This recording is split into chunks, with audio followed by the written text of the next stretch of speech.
The Tangent 8 podcast is aimed at a mature audience. It contains themes that are not appropriate for all listeners. It's important to note that we are not experts. We routinely have no idea what we're talking about and are just three idiots sitting around a table. Listener discretion is advised. Welcome to Tangent 8 Podcast. I'm Seth, and as always with me is Swoosh and John Doe. Hi. Hello. And we're starting this week with the new bullshit that's coming out about Coles and Woolworths. The bullshit Yeah, that keeps there's on always bullshitting. new bullshit. It's the Pretty gift that much. keeps on giving. So, At some point basically- they've got to fucking learn. Really. They have to. Well, they're actually being taken to court over this one. Oh, another slap on the wrist. Look, man, you got to keep the pressure on them. That is true. Yeah, okay, it may end up just resulting in a slap on the wrist being like, don't do that. But you got to keep pushing. If you let them Yeah. slide, they'll just do more of it. Give it an inch, they'll take a mile. Pretty much. So even if the slap on the wrist is the result, push anyway. Yeah. But basically, it comes down to that Woolies and Coles have been utilizing various, members-only options and things like that to harvest data from people just trying to get the best deal on their groceries. Yeah. Well, Yeah. if you go into Woolies, they have like the price, a sale price, and then underneath that, a members only special price if you sign up for their special fucking club or if you've bought into their fucking club. And it's just This to is scam during your their fucking price data. gouging bullshit. Yeah. Yeah. Basically, it's like, if you don't want to be price gouged, join our special group. Yeah. And then we we're can gonna sell gouge your you in data to other make up ways, for that. Not just price. Yeah. Basically, it's just, we're going to sell your data now to make up for the fact we gave you a discount. Yeah. The fuck? Except that discount is eaten by the farmer, not by Coles. Yeah. That discount isn't real because they forced the farmer to sell it to them to pretend that it had to be sold at a higher price so they could discount it. So really, it's just a giant fuck around so Coles has one more ways to Yeah. make money. Yeah. At this On their, point, 12 douchebags. billion year profits. Ugh. At this Fuck. point, they may as well just change their rewards thing to one of those spoof AI girlfriends that just farms your data and sells it. Yeah. Yeah. More or less. It just gives you a cheap No, at packet least- of ramen at least every now no- and again. At least they make you feel like you're winning, like the AI girlfriend thing. Coles doesn't. That's they a don't real, use it. like, false sense of winning for fucking that, though, bud. Yeah. Oh my god, it jiggled a little more. Shake your phone again, dickhead. Like, Look, I man, still don't Coles, understand those. Coles isn't just not using lube, they're using hot sauce instead. Yeah. Hot sauce and Ev- razor blades is like pre-gaming, but Everything about this is just like, what the fuck? Like, you already pissed off all the farmers, now you're pissing off your client base. oh, they were pissing them off already. But this is just icing on the Like- cake, to be honest. It's like, Yeah, no, I meant in general, not necessarily this specifically. yeah, because it's like everyone put up with it for long enough. It's like then they got really greedy. It's like, all right, no, we gotta stop them. But now they're too big. Yeah, Now they are basically a duopoly we cannot get rid of. it 'cause basically will require the government to step in Yeah. and break it up. it's getting Yeah. to the point, like, particularly the flack they're copping now, that they're going to need to be broken up. the problem is like they didn't even really like factor in the fact that they were being like shown as what they were anymore. It's like, oh, we can just get away with shit now. It's like, no, that's not the. We outed you so you would stop doing this. Like, oh no, it just means it's in the open. We can keep doing it. Like, no, stop it. That pressure's rising more and more, so that's... I don't even know how you can really break it up because, like, they've diversified that much. They've got their own credit cards. They've got their own financial institutions. They've got that bigger share in the market. What do you break them up into? Do you break the deli and you've either got to- bakery off from the rest of it? Do you have to divvy them up into bakery, deli, greengrocer?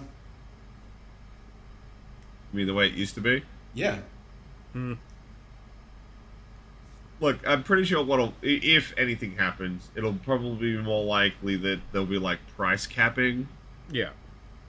over breaking them up. As you say, they've run rampant for so long, it's like there isn't competition to break up it into. No. They ate everybody. Yeah, and they they've really- diversified everything else. What they need to do is essentially have a price cap of you can't make X percentage on top of like these kinds of items or luxury items that have a higher cap. But then who's going to regulate how much they can charge on what? Yeah. Yeah, Like that's the issue. The other thing is they really need to incentivize people opening their own independent grocers again. They have to make that shit easier in some way. Well, I read a study a little while ago about they were going to trial that in a couple of countries where if you were a greengrocer, you couldn't sell dairy products or breads. If you sold any additional products outside of your scope, you were charged an additional tax on them.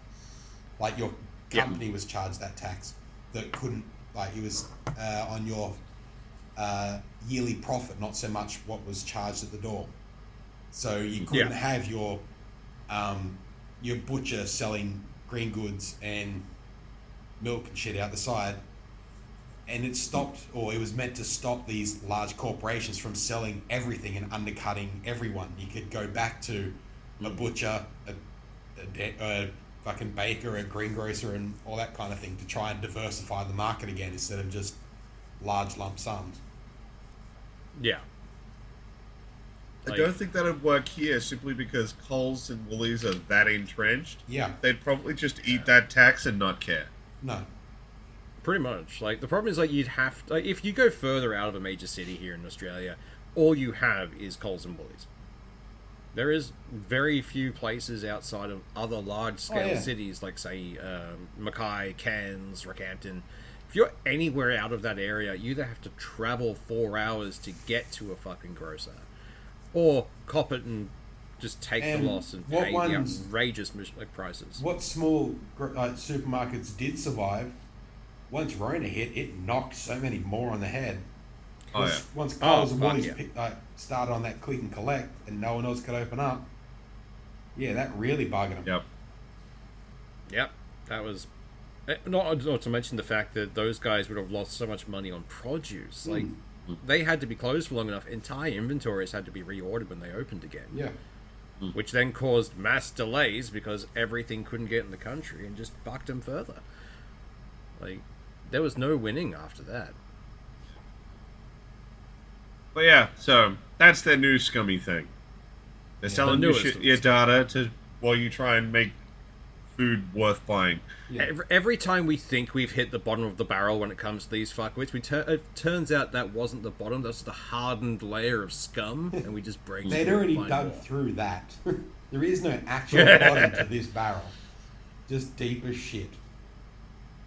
It's just a TARDIS. What happened is they were digging down in the barrel, and Woolies was on one side and Coles was on the other, and they found each other.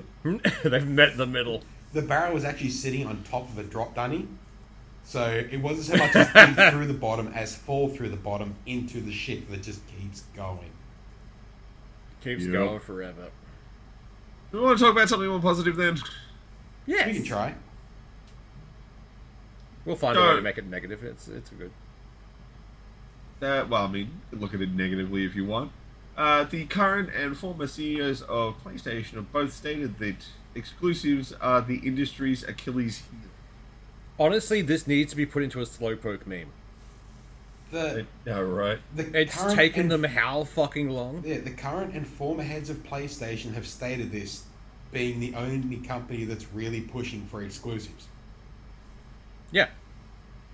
Honestly, it was also those people who were pushing for exclusives. Like, the CEO's going, yeah, our bad, guys. Like, but instead of being... We should stop stealing things, says Steely McGee. Yeah. I think the big thing is that they've realized, now that they've started putting out more of their products on PC, that there's a massive untapped market. Oh, yeah. Yeah. And now they're like, oh, shit, we should have really been factoring that in. Oh, crap. You know, turns out if we tear down the walls around our garden, there's more garden. Oh, yeah. It's amazing. All those missed profits that we should have had, apparently they were there all along. We just didn't want to look at them. And I mean, it makes sense because, like, you know, as games get more and more expensive, you know, things are getting pretty pricey out there. Especially when and for the quality that we're looking for. You know, you look at the newer God of Wars and shit. There's not cheap games to make. If you're only trying to sell them in one platform, that's a big ass to cover the cost on that. Yeah. You open up to other markets like, I don't know, us PC bros. Guess what? We want to play your shit. We'll give you our money. You know where there's a lot more of us. like where this is going to There's end. so much more. It's of this. going to end with PCs at home, like small TV PCs. There won't be a console. It'll be a generic box that you may have made yourself. There may be any company that makes that will play any fucking game. It'll just end up with PC with a version of Steam or an Xbox launcher or a PlayStation There are launcher. Steam Decks already, but I keep saying Steam Decks are a thing, but at the same time, no one uses them. They're like the Zune of the gaming world. I don't know, people use them. People quite like them. The problem is that they didn't make them hugely available, Yeah. especially outside of the States. I have used one. A friend of mine owns one. It's pretty cool. I like it, but I don't game outside my house. Not that much. And if I did, I'd probably play my Switch. Yeah. That's and fair. even then, my Switch basically just lives in its dock. Yeah. It doesn't leave the house very often. I paid far too much for that thing. I ain't taking anywhere. There's about 3 games I mean, I play I've got on all my the phone, fancy and that's about it. Yeah. So I'm not that interested in that sort of stuff. But essentially what you're describing, John Doe, is a thing called an all-in-one. Yeah. Yeah. And they already exist. Exactly, but I reckon that will be the future of consoles. You won't get an Xbox or a PlayStation. It'll be a generic box made from any one of half a dozen companies, or you may make it yourself, and it just runs a platform. Yeah. Well, I mean, the consoles are trending closer and closer to a PC every time they do another generation. Hell, I mean, you can half already swap expecting- out all the hard drives and stuff on them. People can replace heat sinks. Eventually, you're going to just drop new graphics cards in them. Eventually, they're just going to give up and just make a Sony branded PC or something, or a PlayStation branded. Well, there's PC. already reported talks from Microsoft discussing how many more console generations they will even have before they just go to a digital platform. Pretty I much. mean, given the success of Game Pass, I'm not surprised that they're having that discussion. Yeah, freaking knows. I'm assuming the next Xbox is just going to be a PC. I mean, look at the most recent one. It is already just a rectangle. They're getting closer They're and just closer a to streaming being a box PC. now. It's, as long as it's got an internet connection and you can stream video, that's all it'll end up being. Yeah. Pretty much. I don't like this feature because I do like having some kind of ownership, not just streaming my freaking content from some other access point. Absolutely. But yeah, that's what they're gonna try and aim for as best they can. Yeah. I live in Australia, so I'm not convinced by cloud gaming, but our internet sucks, so that's kind of why. Honestly, I still just want a version of Steam, but for visual media like just movies and TV shows. Like, not streaming. I want something I can download a thing. It's called iTunes. I hate iTunes user interface, though. I know. Give us something That's that what isn't you're asking controlled by for. Apple, and I'd be happy. Yeah. Like, if Apple's not involved, done. I'd probably do it. I'd buy that shit again. Just make sure the old stuff is cheap. Yeah. Point is, Sony's big bosses are all like, yeah, we should probably start putting our stuff out on other stuff more quickly. I like the fact this is only after they've left. After they have One's spent... left. No, one's current, one's one's former. good. So I like the fact that the former one's like, yeah, we should probably do this. Like, then why weren't you doing this years ago? No, I didn't want to. No. We'll know when the Well, actual change one comes could when arg- there's a day and date launch on PC and PlayStation. That's when the changes come. Yeah. I mean, the argument you could have is that, like, they had their experiment with a couple of PlayStation games, and they've kept rolling that out, and probably continue to see the line go up on the back end, and be like, Yeah. oh shit, this was a really bad move to have done this. Yeah. Because the one they point to specifically is Helldivers, which did come out same day PlayStation, same day PC, Yeah. Yeah. and went gangbusters. Yeah. But And they it's could have done the such a same good thing game. with a few others and had an absolute Yeah. like opposite effect. It's just that Helldivers ended up being such a quietly anticipated game that had such amazing content, like that people wanted to play. Yeah. There was a perfect 100%. storm for this Not just that, particular but- event. They also But it let showed us them have- what they were missing. Yeah. Yeah. But, And how to not do a live service game. things like, honestly, I think Helldivers has perfected the live service at this point. I wouldn't even. As close as you can. Yeah. Yeah. It's so non-intrusive. I keep forgetting it's a live service game.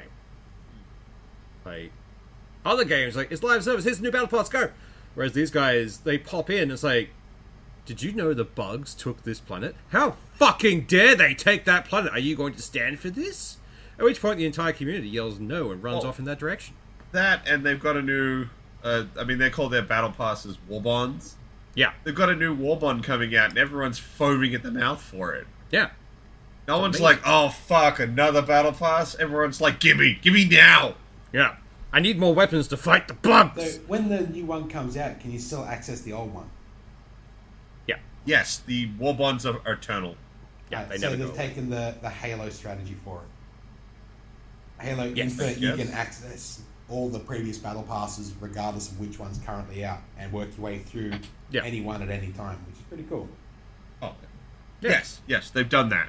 Their war bonds, they don't go away. You just collect the war bonds and then spend the in-game item that you used on the war bonds on whichever one you want at whatever time. Awesome. Which is good. I like that. So, when you finally get into the play of the game, there's going to be a bunch of content for you to unlock. It's going to be great, because it's going to be... Oh, fuck yes, we'll play some.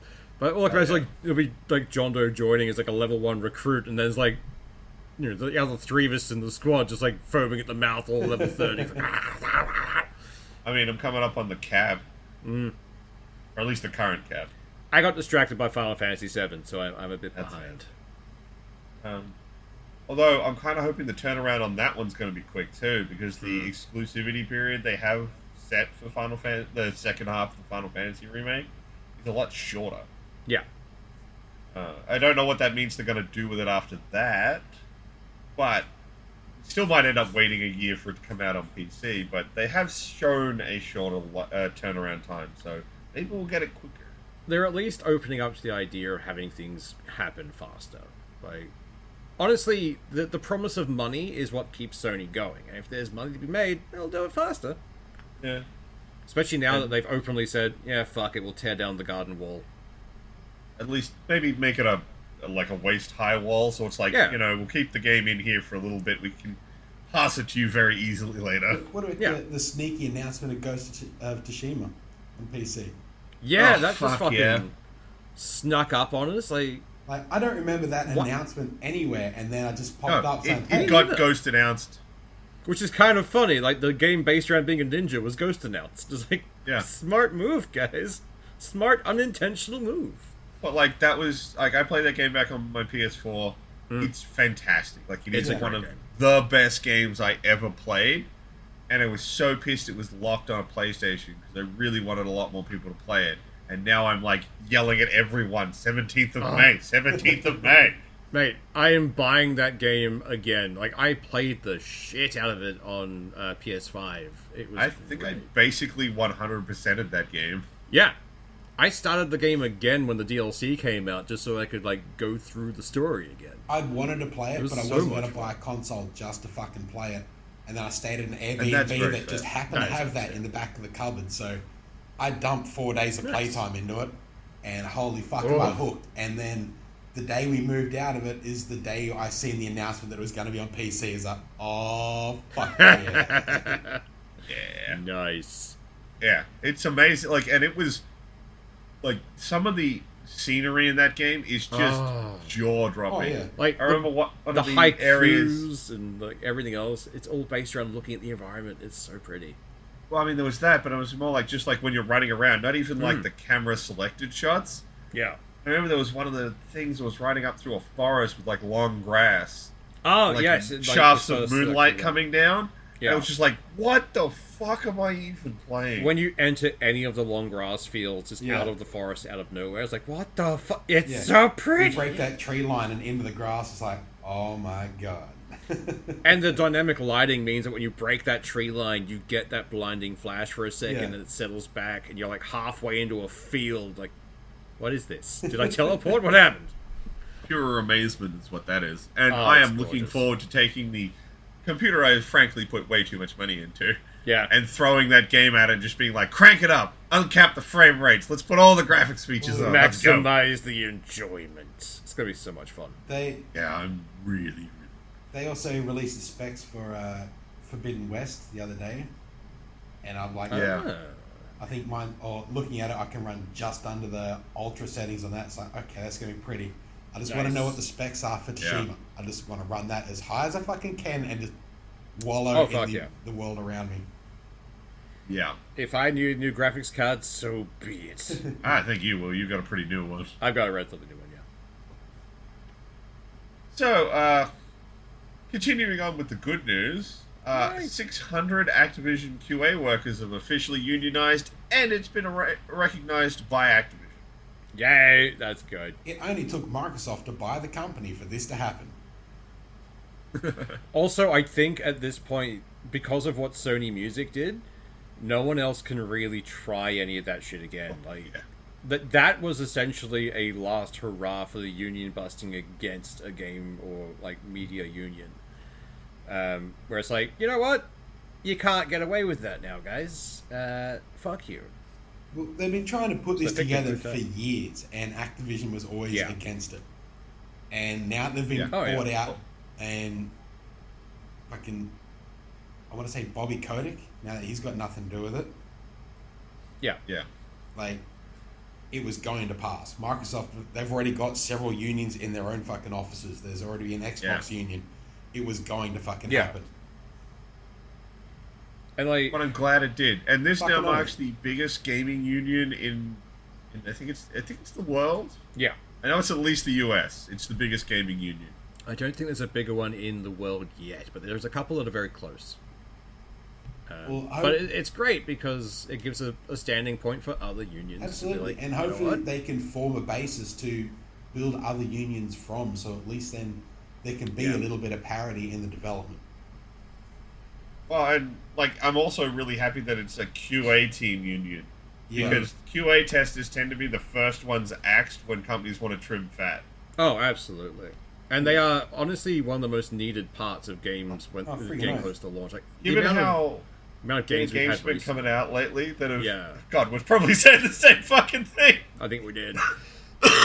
The games that have come out recently that have suffered because they've ditched out so many QA testers or just don't have a QA. Pretty much department anything at that's all. been labelled as AAA in the last 5 years, 5 to 10 years, has suffered massively from it. Yep. Oh yeah, and that's the thing because everyone's like, "Oh no, unions are corrupt." Like in some cases, yes, absolutely, there are corrupt unions out there. You can't get away from it. If there's power to be had, people will corrupt it. But this is an industry that has been neglected and taken advantage of for so long. It needs a union. It needs something to protect it, like just to get it back on its feet. For fuck's sake! Like, I can already tell if there's a boomer listening, they're probably screaming at their headset right now. But I'm happy that this happened. I'm just annoyed it took so long to happen. Yeah, well... Although I've got to say it just right here. If you're in an industry and it has a union, think about joining it. Yeah, at least look into that shit. Not saying you have to, but like seriously, think about it. Like, it's always things, oh, you have to pay dues. Like, I will happily pay dues if it means that I'm not being taken advantage of by my workplace. And I've had some jobs very I've shitty worked, jobs. The places that really underpay, and then it's only when you leave and you realize, oh, I was getting screwed. It's not just that. When you leave and end up in a good situation and you just sit there for the first 3 months waiting for that other shoe to drop. Because I went through that. The mob I work for, great so far. Like, I'm really enjoying my work. And it's one of those things like, when's it going to happen? When are they going to turn against me? Because you've just been trained from a very toxic workplace to never trust management. You learn that from every job, from day one. Pretty much. Don't trust management. Yeah. No, don't trust them at all. They They are will not your backstab friend. you with a smile on their face. They are not your friend. They are there to make money. Mm-hmm. The place I was working for before, I found out that I run a multi-person team, and I was getting paid less than the guy who handles the support tickets. Yeah. Yeah, fuck that. And now you don't have that job no more, which is great. No, I don't. Last gaming thing we were going to chat about. So there's a bit of an uproar within the Temtem community right now. It's a fucking dumb uproar, I'm saying that now. Oh, I think it's quite daft as well, especially the tantrum they've had on the Steam reviews page, because they've now reviewed bombed a perfectly good and quite good game. Oh yeah, wonderful. Down to mostly negative. Yeah. So, Temtem is basically Pokemon, but they had a strong online component. Yeah. So you could see other players, you could actually team up with your friends and do the whole game as a duo. It was really interesting. Cool idea. Definitely created a lot of inclusivity. Like, we spruiked the fuck out of this game originally. It was great. I wouldn't shut up about it. Yeah. I'm still not shut up about it. It's great. The game always pitched itself with like sort of an MMO light vibe. Yeah. Like, there are other players, it is massive multiplayer, but we're not WoW. We're not those sort of games. This is not an eternal service. Yeah. So recently, the company running Temtem, they're getting ready to work on the next project, and they've stated that their next big update, that's it, we're done. This is feature complete, we're not doing any more work on Temtem. And the community has lost their fucking minds. Yeah. Because they think that they should be getting eternal content like an MMO because they think it's an MMO. This is where it gets annoying for me, because what they're describing there is a live service game. Yeah. Which we don't need every game to be live service. We have said this numerous times. There is nothing wrong with a game being a standalone, being like, alright, here is where it gets to, then it's done. Hell, I used to buy those games. They were great. But now, it's like, oh, it's online, it's forever. Like, no, that doesn't mean it's forever, guys. They'll keep servers going, you can still communicate and connect with your friends. And, that's like, what you want. This update has their last lot of major content they needed to add to the game that was the leftover stuff from Kickstarter. Yeah. And they're removing all monetization. No battle Yeah. pass, no premium shop. It's all being placed into the game to be purchased with in-game currency. They're doing it properly. Because almost they're like, unheard of. we're not developing the game anymore. We shouldn't be microtransacting it. That's not what you do. Yeah. Which sounds like a developer doing the right thing I for know. Yeah, once. but they're punishing a developer for doing something good. It's like, they're ending the game that you like, sure, but they have left you with a gift of, if you want, you don't have to pay actual money for this shit anymore. You can just go off and do it.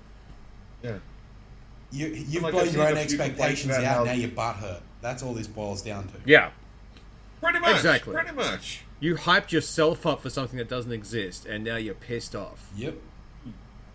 Like, it reminds me far of as those, I'm- like, shippers, essentially. People who's like, I ship this, and then the ship doesn't happen. It's like, I'm going to complain at length to everyone. Just shut up and take your lump. Take the L. Like, and this isn't an L for the community. No, Like, that's absolutely something not. massive weird. This is the They're not direction shuttering the developers servers, should be they're taking not- for games. Exactly. Yeah. Feel free to monetize until you don't want to support it anymore, then remove all the monetization. Yeah. Because Yeah. you're not developing Like, the game still anymore. charge for your Yeah. game because it's still a fully functional, fully developed game. It's what you're supposed to do. But don't continue to Yeah, ask we are- for little dribs and drabs here and there for shit you aren't fucking doing. Yeah. And we are talking about a game that only costs $60 in Australia. So we're not Yeah. even talking about some like $120 thing. So it's already This was a great little fucking indie group. value. Oh, yeah. It's a solid game for $60. Like, for what it is, it's perfect. It's exactly what I wanted for that generation of Pokemon game. Yeah. Like, it was great. And it improves on many functions of Pokemon. It does. Removing the PowerPoint system and bringing in a stamina system was great. Yeah. I So you love can always that. use your most powerful ability if you want, but you'll hurt yourself if you use it too much. Yeah, it was a Which really actually nice encourages you to balancing keep low-end abilities like Scratch and stuff around a Yeah. lot longer. Because, Absolutely. well, I need small abilities to do chip damage before I use the big ones. Yeah. You gotta Yeah, hope so that and like, they the backstab Pokemon it. company's been looking at games like this going, oh shit, that works. That's a really cool feature. This is a good idea. And not just, I don't think let's they recycle were the same until bullshit. Palworld. Yeah. I'm not sure about that because the generation that came out before Temtem didn't let you freely switch moves on Pokemon, and the generation after did. That is true. They were paying attention there. But Because that is a feature that was out the gate with Temtem. Like, when they learn new moves, if you don't like them, you can just switch them out. They don't Yeah. forget. That is true. I think the new Pokemon generation that's coming out has learnt some shit from like previous generations, like Pal World. They're bringing back It Mega needed to Evolutions and that kind of stuff. It really needed to. Oh yeah, but I think it's a bit late because at this point it feels like, okay, we'll finally give you that thing you wanted. Like, we already have that thing we wanted. We got it from Aldi. Yeah. They're no longer innovating. They're like just copying the other thing that works. Yeah, they've suffered from the same thing that happened to Apple. They're not innovating. They're playing catch up and pretending they're innovating. They've gone from we thought of this. They've gone from PUBG to a third generation battle royale that lost funding after 3 weeks of playtime. Absolutely, and that they fucked over their own play base, and they are going to have to fight to get that back. If they flounder or fumble this new generation, they're losing a lot of people. And given that their last game not only ran like shit, was low on creativity, and its actual competitive scene almost got destroyed. Yeah. I still haven't even finished that game. I got bored. I didn't pick it up. It was Me bad. neither. Yeah. The terrestrialization thing was stupid. Like, it looks like crap. Why did you do it? The weird thing is, like, what does it do? It makes them bigger and gives them a hat. Like, did someone from Team Fortress 2 breach containment and make their way to Nintendo? What happened here? Which is dumb, because they actually have a better concept in the game. Yeah. Which is the idea of Pokemon from the distant past that are like a common evolution point, and what Pokemon might look like in the future. Yeah. Like, that's a cool idea. That was a Why really didn't you fun idea. double down on that instead of this terrestrialization thing? On the plus side, they're at least just going back to Mega Evolution, because that's what the fan base has been screaming for. It's like, give us that thing. We liked that. That was great. You didn't have to start making things bigger and turning into buildings. We didn't need that. Gigantamax was dumb. That was fucking idiotic. Especially because, like, they added in, like, some Pokemon got special Gigantamax forms, so you basically did Megas again. Yeah, pretty much. But, like, honestly, the fan base for Temtem have done the dumbest thing, which is review bombing a game they enjoy. Yeah. Yeah, they've cut off their own nose to despite their face. Yeah. And I hate that behavior. I don't like review bombing on things that don't deserve it. Like, if something is actually bad, yes, bomb that thing. Yeah. If they're doing a shitty thing, absolutely fucking call them out on it. Yeah. But if they're in this case, they're doing the right thing. They are doing objectively good things within their industry. They are not taking us for a ride. They are not trying to take more money than they need to. They have given this stuff freely to the people, saying, just use in-game currency, of which is abundant, by the way. It's fucking everywhere. You walk 10 feet, have some coins. And it's just, I don't understand the logic here. Is it just the fact of, like, oh, I had to slog through things, everyone else should slog through things? Like, I don't understand the mentality. But that is a little dumb. So if you have been looking at Temtem and seen that mostly negative thing, yeah, that's why it's happened, and it's dumb. You can ignore it. Go buy the game and have some fun. There should be a point where if out of nowhere there's just a mass downvoting of a game, Steam should lock down that and go, alright, cool, mini investigation. Is this justified? Games? Steam... But Steam wants to automate as many things or community drive as many things, so they don't have to. Yeah. But at some point, there has to be a human stand-in of, that's shady. We're going to check that. Community, you have to, like, we can't police you all the time. But it's not even just to police the community. Sometimes you need to police the fucking devs, because devs do shady shit. Yeah. There's a reason they get review bombed sometimes, and then say, oh no, it's not our fault. We just did a thing. Oopsie. No, you deliberately did fucking bullshit. That's what you did. If something is getting like a shit ton, if it drops that many points or that many ranks in like X amount of time, that should flag to someone at Steam and go, hold up, that's not good for us because that reflects badly and people are going to want refunds. Maybe look into that. Because it went from very positive to mostly negative. Yeah. That is a big red flag. That should have procced something in their systems going, haha, maybe someone look at this. Yeah. Right, do we want to get on to the other thing we wanted to have a little mini rant about? I do love me a rant. Always. As you can tell. So, Zack Snyder is when he was on the Joe Rogan, I think it was. That tends to be where weird shit is said by. He was by on the. idiots, He was on Joe Rogan's show, and basically expressed that fans don't like the deconstructive way he does things, and that he thinks Batman should be able to kill people. We don't like the deconstructive way you do things because it isn't in any way usable for characters you keep trying to take over. Like, if I wanted to see an entire thing I love get destroyed, yeah, exactly. If I wanted to see a thing I loved get destroyed, I would watch the new fucking Velma again.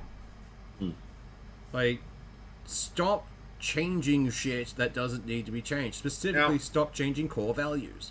But we're not saying you can't put Batman in a position where it might be a good choice. Yeah. Or push him to the point where he does, in fact, kill someone, but there has to be a damn fucking good reason why he does. Yeah. Because the core idea of Batman is he doesn't, and he finds another way. Yeah. But when given the binary option of this person dies or this person dies, he finds the third option where no one dies. That's the If he wants to do a movie where superheroes kill, step into the fucking Watchmen universe again. Oh, do something else. You don't need that set of characters in that fucking universe. Yeah, you don't need to make it about this thing. Just find something. Just do something with Peacemaker. If you want Batman that kills, go with Peacemaker. Yeah. And guess what? Schneider's Peacemaker show was great. Yeah, it was amazing. I really enjoyed it. He gave really good character development to a character who is, by and large, a massive racist prick. Yeah. And made him grow. I like this. Also, props to Cena. He acted the shit out of that. He fucking did that good. That point where he was playing the piano was a good scene. But, it's not dark and edgy to make Batman kill. It's the fact that he can just brutalize a failure of the people. character. You can lean into that. Everything about that is just so out of scope for that fucking character.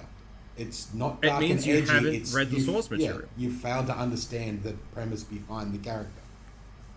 Like, the source material for Batman, when Joker theoretically kills one of Batman's quote-unquote sons, one of his wards, he doesn't kill the Joker. He takes him back to Arkham. The entire point being, everyone can redeem themselves. Batman's entire thing is, I need to redeem these people because in that way, I can be redeemed. Because he still blames himself for his family's death.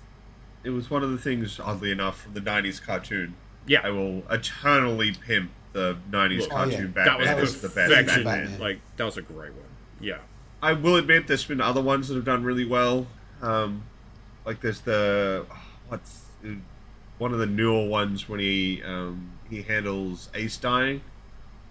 That's really good. Yeah, the most recent, the Young Justice stuff has done pretty well. So there are other people who've done really good ones, but I personally will always point at the 90s Batman as being this is the one, because that's where the what was it? You're only one bad day away from being a supervillain. Yeah. Absolutely. And he understands that, some of these people, they had a bad day, and now they're in this position. That doesn't make them worthy of being murdered. He also sees a lot of his villains as being him, but one bad day. The horrible thing with Batman was his parents dying, and that was his driving force. But he drove that towards good, as opposed to internalizing it and making it all about bad. And that's kind of where a lot of his characters are. They've internalized a lot of bad trauma, and that's festive. You can see that in the universe. I can't remember what series it is, where it's Bruce's parents. His father becomes Batman, his mother becomes Joker. That's Flashpoint. Two sides of the same coin. It's one bad day. One turned it to stop crime. The other fell into it. It's one bad day. If you want to do Batman with guns, if you want to do Batman with guns, do Flashpoint correctly. Yeah. Because that was Bruce's father, was just Batman with guns. It was great. It was really well done. But honestly, I'm sick of these changes being made for the sake of changes being made. Yeah. It's let's just shake to leave a things up. mark. Just fair. Leave the character alone and do something else. leave the core of the character alone. If you want to like show a brutal Batman, you can do a brutal Batman. absolutely. Just because he doesn't kill doesn't mean he can't shatter some kneecaps. I mean, what was it? Roger Moore? No, that's the documentary guy. The guy who did Dark Knight. yeah, I can't remember the actual name. Brain Damn it, function I'm good. Gonna have to look it up now.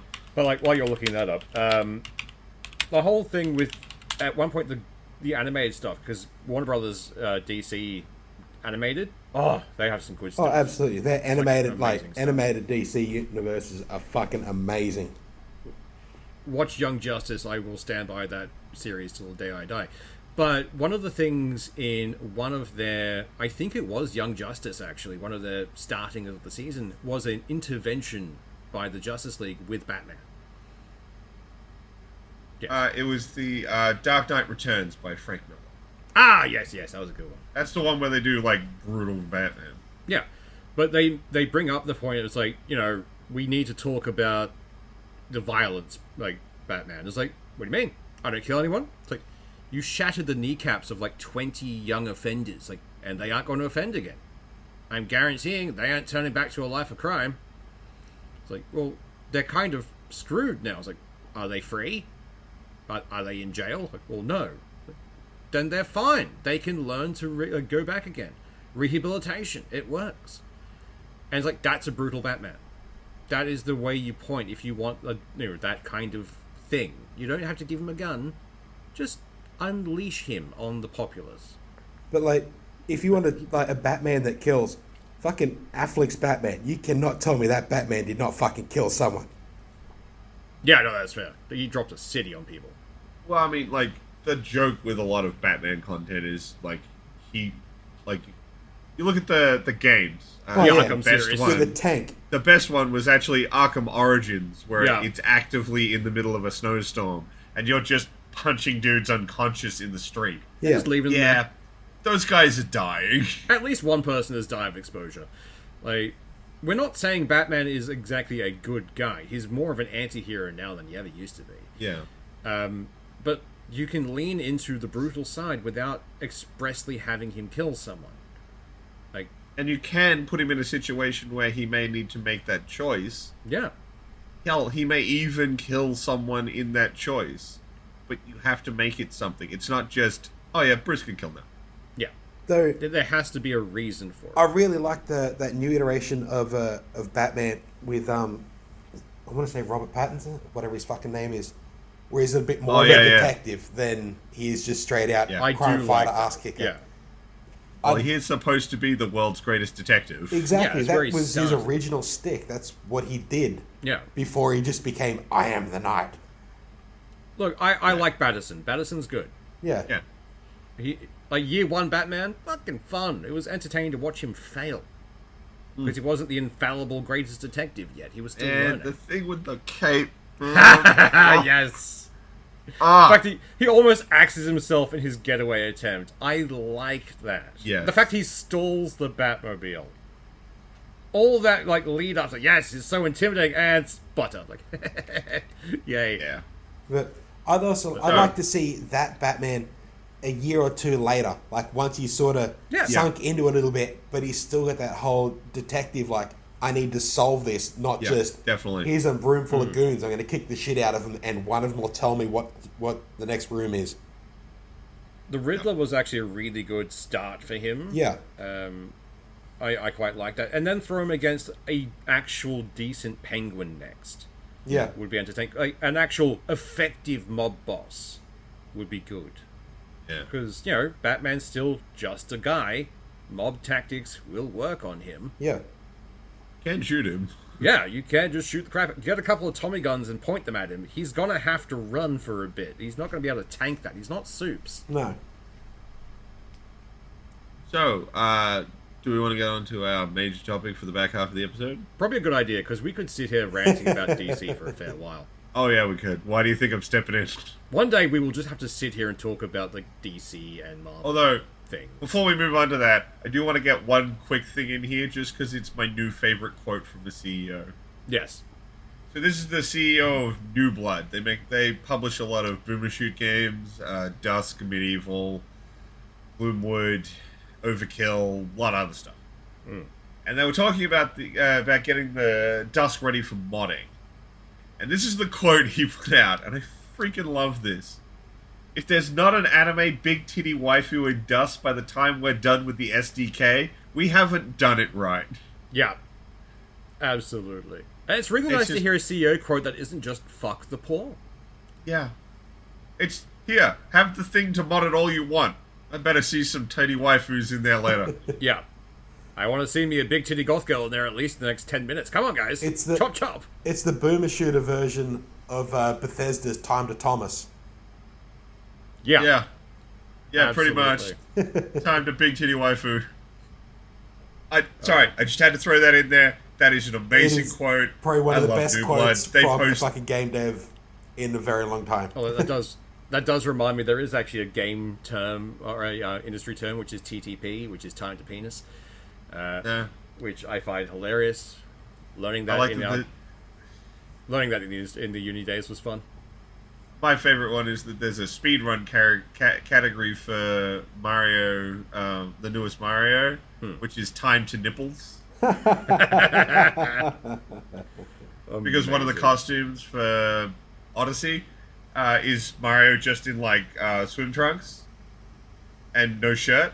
So there's a speed run to get it to get to that costume as quick as you can. And it's called Time to Nipples.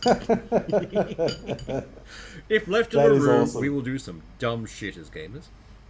I mean, what was it? Jaden Animations did her speed run of Cooking Mama and inspired the burnt apple pie percent. Oh, I love the Jade Animation's entire stuff is great. I love her Nuzlockes. They're really fun. Yeah, they're really good. So, it's book week! Finally! Delayed because, John Doe was unavailable for I was February. delayed. We can't have book week without John Doe. It also means that we're shaken up, which throws me off Christmas and you off Halloween. Oh, no.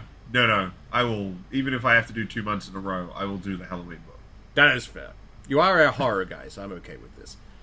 Given that I didn't do the horror book last time, we decided to listen to the silky voice of Stephen Fry.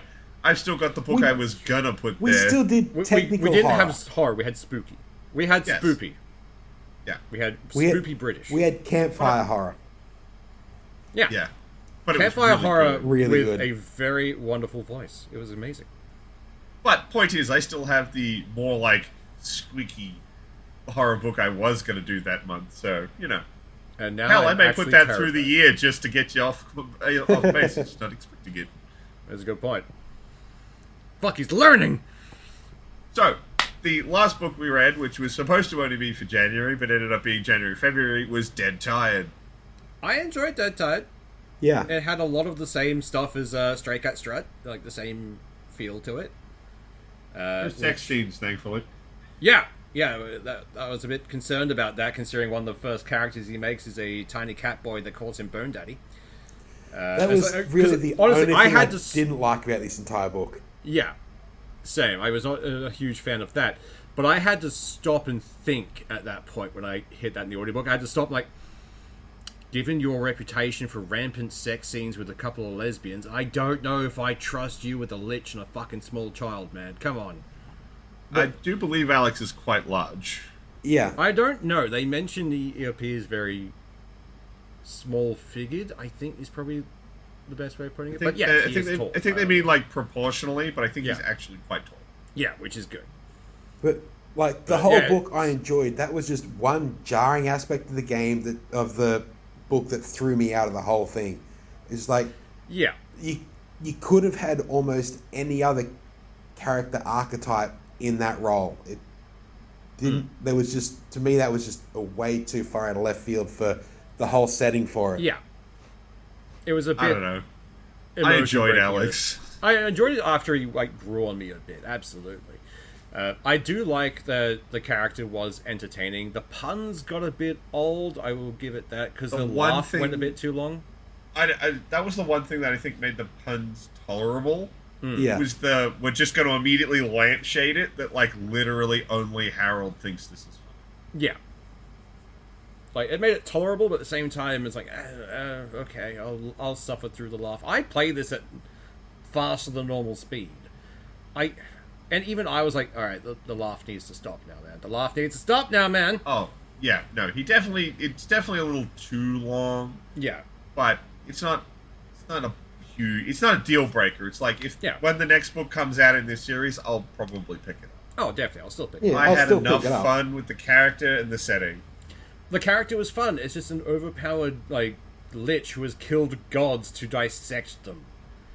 It was so much fun. But it's also one of the few times, like, gods that survived. It's one of the few times a character has gone from a straight-out standard RPG leveling system into a cultivation system, and just how different it is. It's just...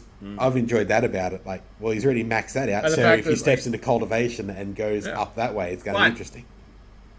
Yeah. The thing I think is cool is the system's still kind of there. Yeah. Just no one knows how to access it anymore, because Harold can look at other people through the system. So all their stats and stuff are still being tracked. Yeah. I just like the fact he had to stop and think, like, did I break the system? Because he reached max level. Or maximum in stat range, and that kind of, he learned everything there was to be learned. I love that he's got max stats and everything but charisma. Yeah. Everyone's got to have a dump stat.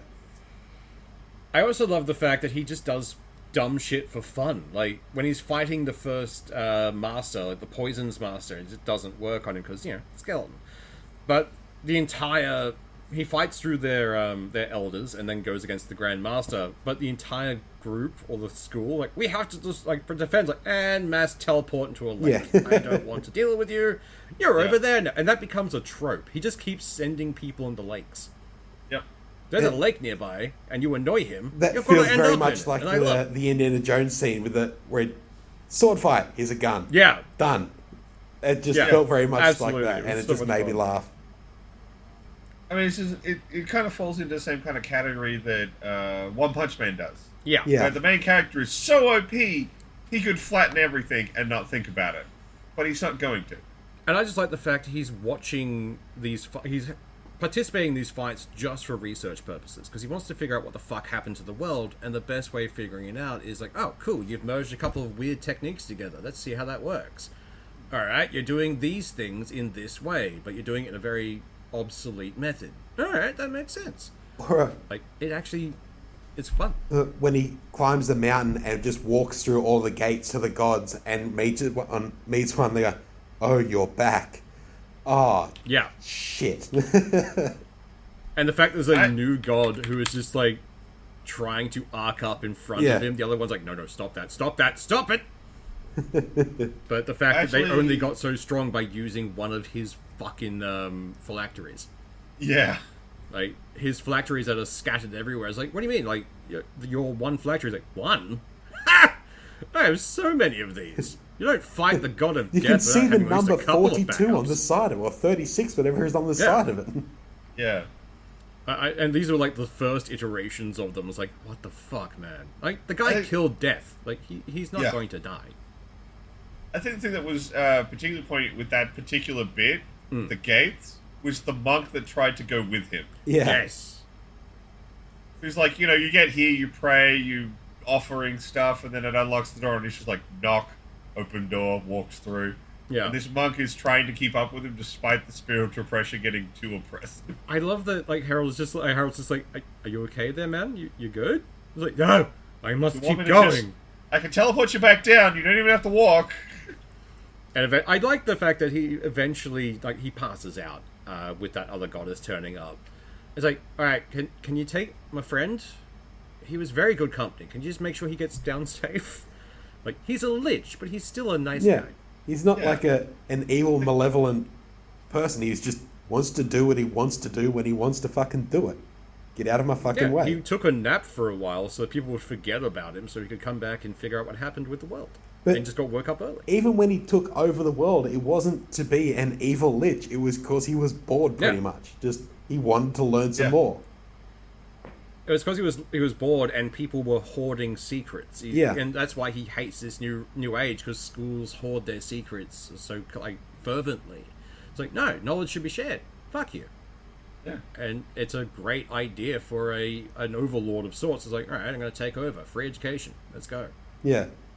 It's what we all kind of want. Yeah. But So, yes, definitely worth I read. That was Dead Tired. Book 1. There is going to be more coming, as far as we know. Yeah, originally I thought this was it. going to be a standalone, but I'm quite happy there's going to be more of it, because there's more shit to explore in that world. They keep hinting at things. Yeah. Yeah. Well, he's got a long way to go. I don't think he even really cultivated it at all in it. Yeah. He didn't. And he's not teaching his pupil how to cultivate either. He's making her learn actual magic. His test subject, yeah.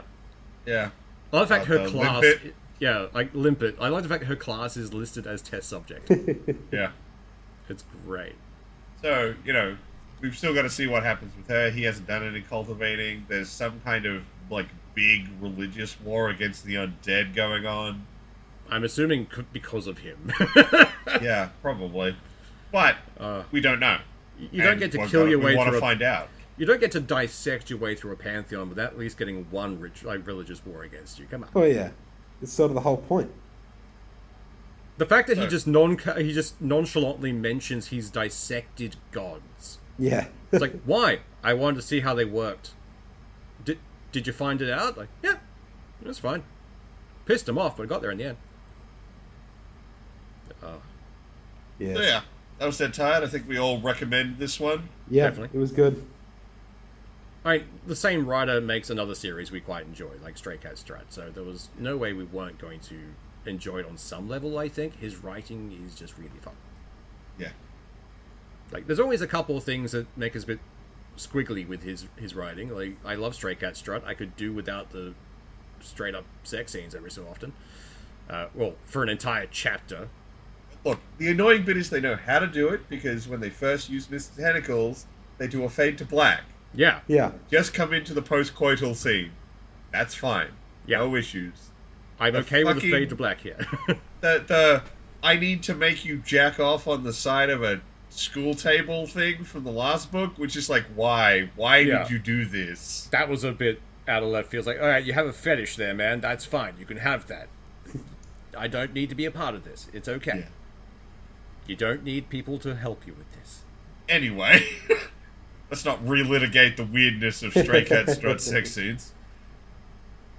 Swoosh, you've got the book for this month. It is indeed my turn. Let's see if I can find something fun. I'm going with one called Wayward Galaxy for this one. So, Hoorah! It's a more, by the way of it, it looks more of a standard, America fights space, which is great. So it's a bunch of army rangers. So it is going to be an Ura book, which I find funny because I go through the comments on these to see what it's like.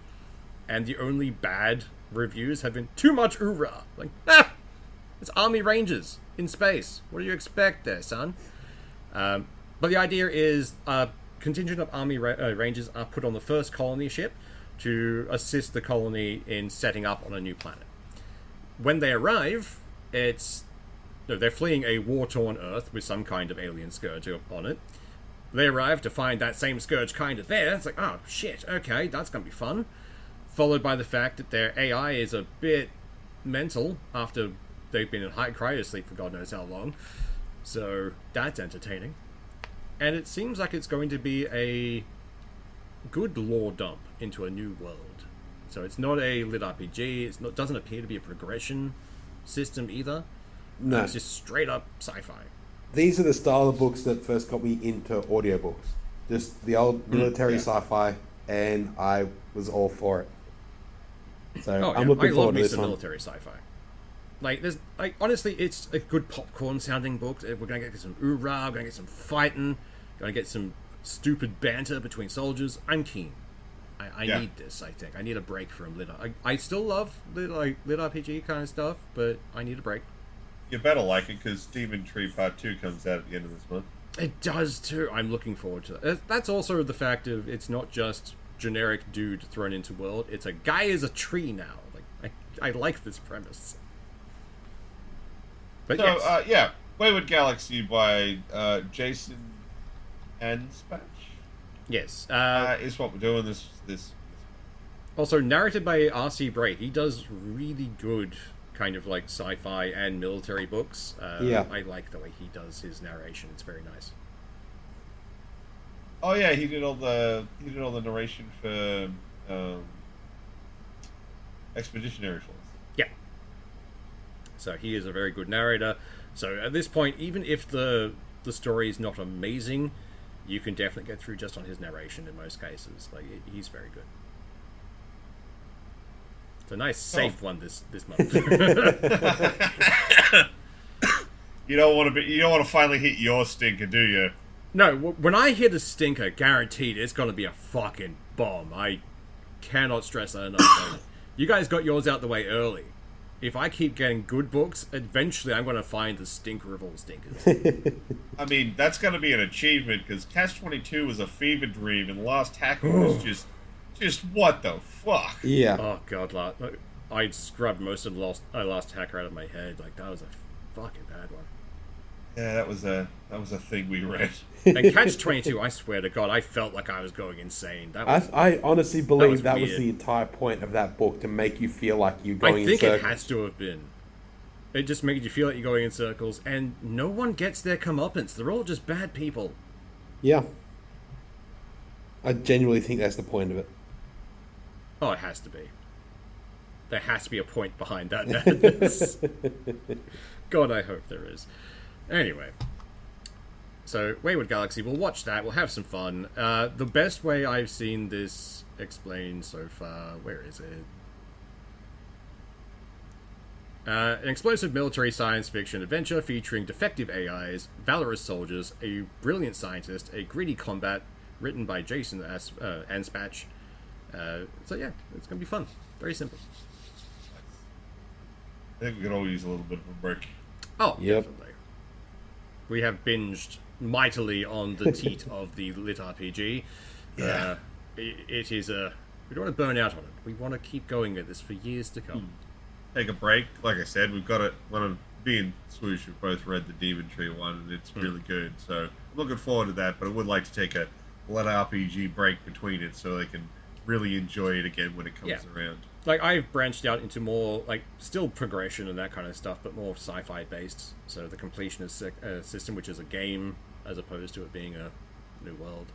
But, yeah. Cool. Well, we're out past an hour, so I think we're done for the week. Yep. Have a good one. Bye. See ya.